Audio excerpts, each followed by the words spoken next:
সাতক্ষীরার তালায় জলবায়ু পরিবর্তন ও নদী ব্যবস্থাপনা সম্পর্কে যুবদলের সক্ষমতা বিকাশের লক্ষ্যে স্কুল কলেজ পর্যায়ে প্রচারণা বিষয়ক কর্মশালা অনুষ্ঠিত হয়েছে। সোমবার ৮ সেপ্টেম্বর সকালে তালা শিল্পকলা একাডেমি মিলনায়তনে উত্তরণ যুব পানি কমিটি ও পাঠক ফোরামের যৌথ উদ্যোগে এ কর্মশালার আয়োজন করা হয়। সাতক্ষীরা প্রতিনিধি সেলিম হায়দারের রিপোর্টে বিস্তারিত জানাচ্ছেন লাবণী আক্তার। সাতক্ষীরা তালায় জলবায়ু পরিবর্তন ও নদী ব্যবস্থাপনা সম্পর্কে যুব সমাজের সক্ষমতা বিকাশের লক্ষ্যে স্কুল কলেজ পর্যায়ে প্রচারণা বিষয়ক কর্মশালা অনুষ্ঠিত হয়েছে। সোমবার ৮ সেপ্টেম্বর সকালে তালা শিল্পকলা একাডেমি মিলনায়তনে উত্তরণ যুব পানি কমিটি ও পাঠক ফোরামের যৌথ উদ্যোগে এই কর্মশালার আয়োজন করা হয়। কর্মশালায় সভাপতিত্ব করেন বেসরকারি উন্নয়ন সংস্থা উত্তরণের পরিচালক শহীদুল ইসলাম এবং সঞ্চালনা করেন অধ্যাপক রেজাউল করিম। অনুষ্ঠানে প্রধান অতিথি হিসেবে উপস্থিত ছিলেন তালা উপজেলার নির্বাহী কর্মকর্তা দীপারানী সরকার।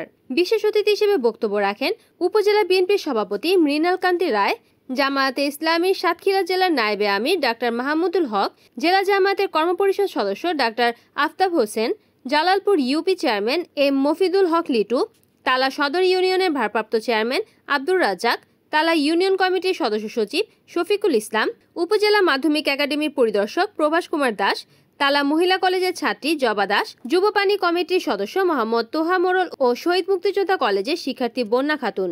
কর্মশালায় গবেষণাপত্র উপস্থাপন করেন কেন্দ্রীয় পানি কমিটির সাধারণ সম্পাদক ও দক্ষিণ পশ্চিম অঞ্চলের নদী পানি গবেষক হাশেম আলী ফকির। অনুষ্ঠানে জনপ্রতিনিধি, সাংবাদিক, শিক্ষক, শিক্ষার্থী ও সুশীল সমাজের বিভিন্ন শ্রেণী পেশার মানুষ উপস্থিত ছিলেন। সম্পর্কে আমি শুনেছি, কিন্তু আমার তেমন অভিজ্ঞতা হয়নি। এখানে এসে আমি সেটা দেখতে পেয়েছি। তো প্রথম থেকে আমি জানতে পেরেছি যে প্রতিষ্ঠানটি আমাদের তালা জলাবদ্ধতা নিরসনে কাজ করে থাকে, সেটা হচ্ছে উত্তরণ, যে সর্বোপরি আমাদের সহযোগিতা করে থাকেন।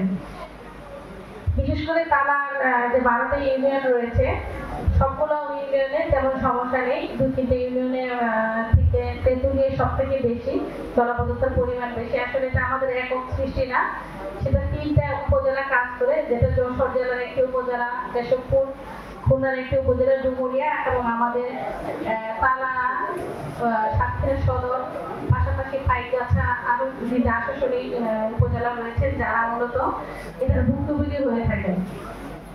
তো আজকে যাদের উদ্দেশ্যে আয়োজন, আমি আসলে কথাটা খারাপ লাগবে কিনা জানি না, তবে তাদেরকে বলবো, বোন এবং ভাইরা, তোমরা মনোযোগ দিয়ে কথা বলা শুনো। আমরাও কিন্তু স্কুল পর্যায়ে অনেক সময় বিভিন্ন সেমিনারে আমাদেরকে নিয়ে যেত। আমরা খুব খুশি হতাম যে ক্লাস করা রাখতো না, আমাদের সেমিনারে নিয়ে গেছে।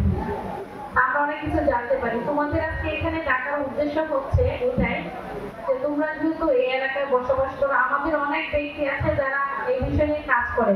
তো তোমরা যেহেতু আগামী দিনের ভবিষ্যৎ, তোমরা যদি এই বিষয়টা সম্পর্কে অবগত হও, অবশ্যই আমরা আরো ভালো ফলাফল নিয়ে আসতে পারবো।